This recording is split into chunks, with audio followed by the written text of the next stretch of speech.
calms me down.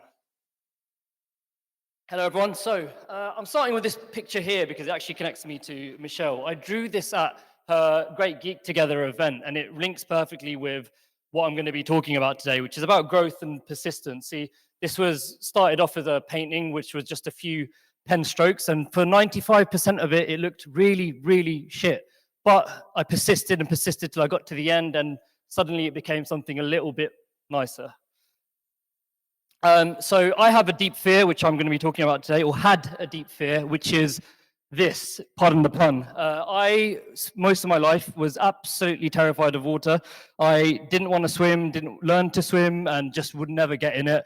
And, you know, after a few years went by, I gave it a shot, and I really wanted to go snorkeling with a life jacket on. And immediately when I got off the boat, I had a massive panic attack in the water and had to get dragged back into the boat again. And that really upset me. And from that day, I really, really wanted to change that. So growing up, I was pretty much average at everything, or I told myself I was. I was surrounded by talented people.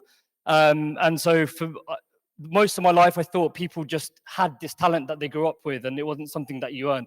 But when learning about growth mindset, I realized that when we see talented people, a lot of time we assume their growth journey looks like this, but the reality is it actually looks a lot more like this, but we don't get to see that, but it's their persistence that gets them there. So learning that, I thought maybe I can change this, and I'm going to put that growth mindset to the test and try and build a relationship with water again. So you can see my very first steps in the water. The water was about this high, and I was still drowning in it.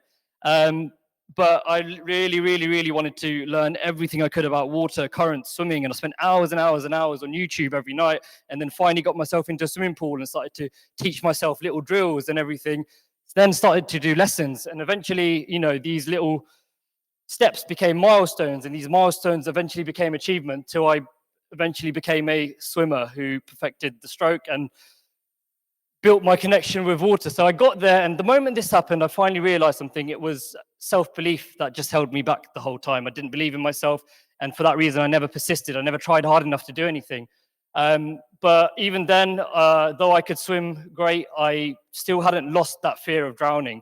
And so I wanted to really push this growth mindset to the limit and see where it could take me. So then I came across this. So this is David Blaine, and he did this wonderful TED Talk, which I saw, on how he held his breath underwater for 17 minutes and broke the world record. And it was unbelievable because he had absolutely no experience in this, and he just started from only being able to hold his breath for 30 minutes. Sorry, 30 seconds, not 30 minutes. But he just persisted and persisted and persisted, and he got there in the end. So I told myself, this could be my way of completely losing my fear of water, fear of drowning. Can I even do a fraction of that? Now that I have this self-belief, maybe I can. So if you remember that picture I showed you at the very beginning of my deepest fear, this is me completely becoming that person in the end. This was a 5-minute breath hold. I did several meters under the water. You can't really see, but I was swimming with a bunch of sardines, chasing them. And I was truly at one with the water then. And so at that point in my life, my greatest fear became my greatest talent. And so with these last 3 pictures that are going to come up, I'm going to give you a quick analogy on how I sort of break down the idea of learning intimidation. So imagine there's a new skill that you really want to learn. It's hidden behind this white canvas. And so you want to unveil what's underneath, your talents underneath. So every video you watch, every paragraph you read, every conversation you have, every attempt is one of these dots appearing. And at this very first stage, which is what I call like the intimidation phase, you can see nothing adds up, nothing makes sense. And this is the point where people want to give up because you really can't see what's going on underneath there.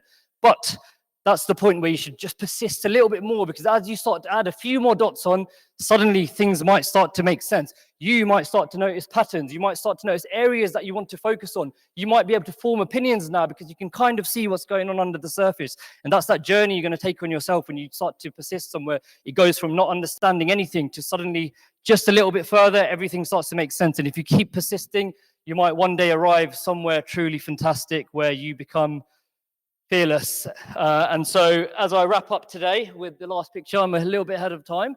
There we are. I just want to say, do not run from your fears. Do not hide from new experiences. With curiosity and persistence, we can all become fearless, especially in the face of understanding, exploration, and adventure. Thank you.